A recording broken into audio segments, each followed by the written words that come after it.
এই গরু পোষা, গরুর ব্যবসাটা কারা করছে? অধিকাংশ আমাদের এলাকায় অ্যাটলিস্ট এরা ঘোষেরা করছে। তারা কি করে? তারা সোনার গয়না বন্ধক রেখে, ধার দেনা করে, বন্ধন ব্যাংক থেকে টাকা লোন করে, স্বনির্ভর গোষ্ঠী থেকে টাকা লোন করে 5 লক্ষ 6 লক্ষ টাকা করে এক একটা গরু পোষে, যাতে 9 লক্ষ টাকা সেটা বিক্রি করে। সেখানে কি হচ্ছে?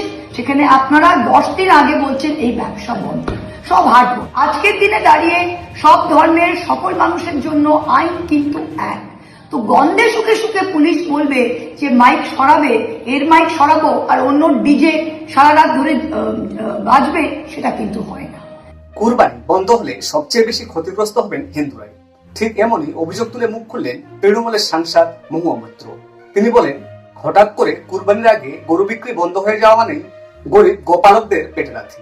এছাড়াও তিনি মাইক বাজানো এবং ডিজে বাজানো নিয়েও প্রশ্ন তুলেছেন। তিনি ঠিক কি বলেছেন আমরা শোনাবো আপনাদের, চলুন শুনে নিন। নমস্কার, আমি তৃণমূল কংগ্রেসের লোকসভা সাংসদ মহুয়া মৈত্র বলছি। কয়েকটি কথা আপনাদের সামনে তুলে ধরতে চাই। গত 2 সপ্তাহ হলো বাংলায় পরিবর্তন হয়েছে, খুব ভালো, আমরা স্বাগত জানাচ্ছি। সেই পরিবর্তনের সাথে সাথে কয়েকটা চেঞ্জেস হয়েছে, সেগুলো ভালো কি খারাপ আপনারাই জনগণই বিচার করবেন। আমি 2-3টে জিনিস তুলে ধরছি। গত 13ই মে থেকে আজকে 18, গত 5 দিন গ্রামে গঞ্জে গ্রামীণ এলাকায় পুলিশ অতি সক্রিয় হয়েছে। কেন? যে না, সরকার অর্ডার করেছে, তারা মাইক সরিয়ে দিচ্ছে। তা অর্ডারটা কি? 13ই মে এর অর্ডারটা আমি পড়লাম।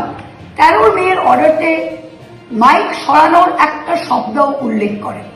13ই মে এর অর্ডার বলছে যে শব্দবাজি, শব্দ দূষণ শরীরের পক্ষে খারাপ। 2004 সালের একটা West Bengal pollution control board, Paschimbangla দূষণ নিয়ন্ত্রণ পর্ষদের একটি অর্ডারকে দেখিয়ে বলছে যে যেখানে মানুষের বসবাস করে রেসিডেন্সিয়াল এরিয়া, সেখানে 45 থেকে 55 ডেসিবেল লিমিট, এবং যেটা সাইলেন্ট জোন মানে হাসপাতাল, স্কুল, কলেজের 100 মিটারের পাশাপাশি, সেখানে 40 থেকে 50 ডেসিবেলে মাইক যদি চলে তবে সকাল 6টা থেকে 10টা চলবে, আর তারপরে ওই টাইমে। এই হচ্ছে সেই অর্ডার। এটা 2004 থেকেই আছে। এখন সরকার বলছে এটা আমাদের বাস্তবায়িত করতে হবে। খুব ভালো, তা বাস্তবায়িত করুন।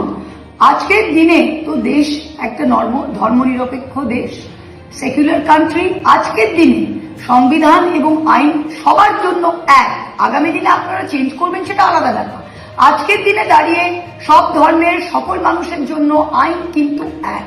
তো গন্ধে শুকে শুকে পুলিশ বলবে যে মাইক সরাবে, এর মাইক সরাবো আর অন্য ডিজে সারা রাত ধরে বাজবে, সেটা কিন্তু হয় না। যদি আপনারা অতি সক্রিয় হন, মাইক সরানোর অর্ডার কিন্তু কোথাও নেই। লেখা আছে কত ডেসিবেলে বাজবে। সেটা যদি পুলিশ ইমপ্লিমেন্ট করতে চান অবশ্যই করুন। তাহলে আপনারা ডিজেও করুন, ডিজেও ইমপ্লিমেন্ট করুন। বিজয় মিছিলে রাত্রি 10টার পরে ঢ্যাং করে ডিজে বাজবে আর জনবসতি এলাকায়, আর আপনারা মাইক সরিয়ে দেবেন, তা হয় না। আপনারা ডিজে নিয়ন্ত্রণ করুন। আপনারা যে কোনো ধর্মীয় অনুষ্ঠান হচ্ছেন সেখানে আওয়াজ আপনারা নিয়ন্ত্রণ করুন। সবার জন্য এক রুল, এটাই তো দেশের নিয়ম। আমরা স্বাগত জানাচ্ছি যদি আপনারা কঠোর পদক্ষেপ নিচ্ছেন, কিন্তু একটাই জিনিস, আইনটা যেন সকলের জন্য এক হয়। এর গন্ধ শুকে এর জন্য এক আইন আর অন্য গন্ধ শুকে ওর জন্য এক আইন, এটা করবেন না, এটা করা ঠিক নয়। 2 নম্বর যেটা আপনারা আরম্ভ করেছেন, এই সরকার আরম্ভ করেছে যে ঠিক কুরবানির আগে গরু বেচা কেনা বন্ধ।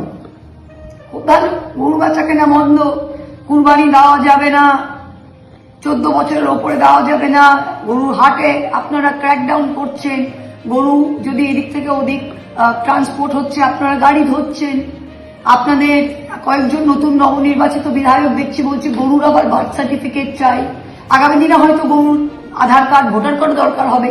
কিন্তু যাই হোক, সেটা একদিকে রেখে যদি আমি বলি, আচ্ছা এই যে ব্যবসাটা আপনারা বলছেন, আপনারা তো ডিমান্ড সাইডটা দেখছেন, আর সাপ্লাই সাইডটা, এই যে গরু, এটা কোথা থেকে আসছে?